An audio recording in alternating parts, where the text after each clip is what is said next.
probation officer said with reference to the present offense, the defendant queried what's to say about it when you were discussing the crime. I didn't kill anybody. Only reason I feel I'm sentenced to death because I didn't talk against Charlie. I think he's a decent man. Could you comment on that statement you made? Yeah, back then I did. You know, I feel that I was still very hooked into him and his philosophies, and I defended him. How do you feel about him now?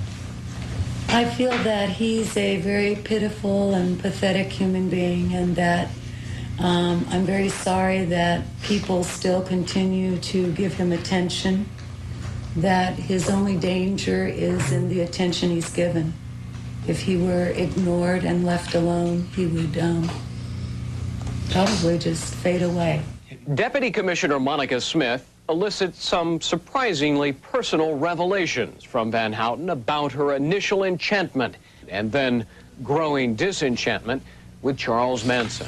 In your initial evaluations, your psychological evaluations, May 1971, you were saying that you were rationalizing regarding your behavior and saying that people get killed in Vietnam, what's the difference? You killed these people, and saying that you felt that you did something right. Yes. Have you gained some insight into why you held those beliefs? Yes. Would you like to share that with us? I believe that because I believe that Manson was Jesus Christ, and that it was something that had to be done, and that while it was not something that I felt good about or that it was like war, and we were going through combat training at the ranch and really prepped like that. And your belief system led you to believe that someone who was Jesus Christ would instigate racial wars between blacks and whites?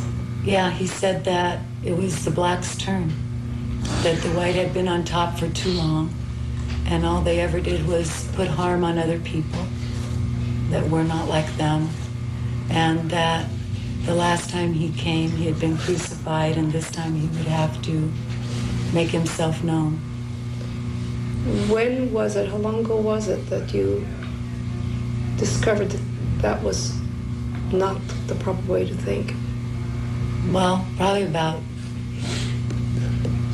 18 years ago. How have you dealt with that issue, that whole issue? It's been very hard for me. It hasn't been until the last couple years that I've even been able to consider that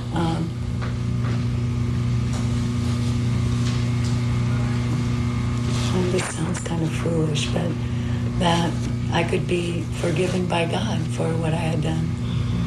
Part of my job at the ranch when Charlie would be in the tub was to read to him from the Bible. And it's been a very difficult thing for me to find forgiveness spiritually.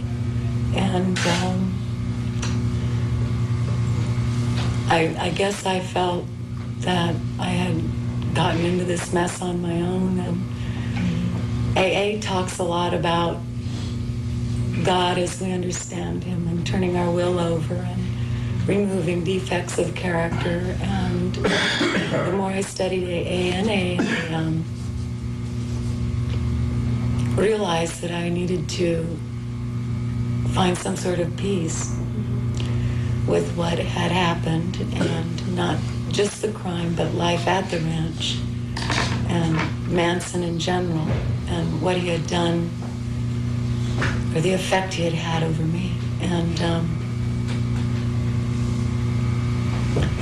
I've been able to, particularly with Carl in the last 2 years, my minister, find a renewal of a loving God and seek peace. This decision is very heinous, and you dug yourself quite a hole, and it's going to take a little time to get out of it. So, any comments from Commissioner Cito? It's nice to see you too. Mr. Smith? I wish you good luck. Thank you. Good luck to you. That concludes the hearing. All right, thank you. The goodbyes are strikingly civil, but the California Parole Board decision is definitive. once again, Leslie Van Houten has been denied parole. She will be eligible again in 2 years. I am disappointed. I thought we had a much better case. It seems to be reflected by the hearing panel's decision. But we will appeal and pursue the matter in court. And if that fails, we'll be back here in 2 years. Oh, I'm very pleased. The main thing for me to get is a finding of unsuitability, because once they find her suitable, then we start talking about the number of years, and once they give her a number of years, it always gets whittled down for good time and work time. And so as long as I can keep away from that, I'm very happy. As Leslie Van Houten heads back to prison, her attorney questions how the board came to its conclusion. A crucial part of this case is how much time the parole board envisions for her to do. In other words, what is her total term before she's paroled? And I think we have a difference of opinion about how the parole board's regulations apply. I think they're interpreting the rules in a way which is much different from mine for some reason, given their decision. Perhaps that will have to be decided in court at some point.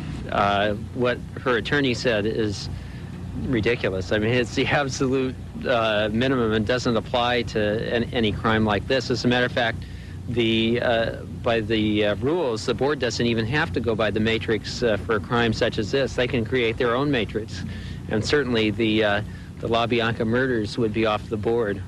In fact, Kay has a point. The matrix, or formula used by the parole board, is a guideline only. That means no matter how much Leslie Van Houten has reformed, the board is still within its authority to turn down her parole. I think she has great strengths as an individual. I don't think she'll have any difficulty continuing to live as she has and programming as she has. If she is eventually found suitable, it will be principally through her own efforts, and I think she will be. Oh, I think if any of them ever get paroled, that she will probably be the first, but it's certainly going to be over my objection. In the final analysis, perhaps it comes down to this. Can society ever forgive criminals who commit particularly brutal, heinous crimes? If it does, Leslie Van Houten will be poised and ready as a model prisoner to re-enter the outside world. This is Frontera, California, home of the California Institute for Women, the largest women's prison in California. Leslie Van Houten has spent the last 12 years here. She's doing her time in rooms like this one. Van Houten is in medium custody, the lowest security level allowed as a first-degree murderer.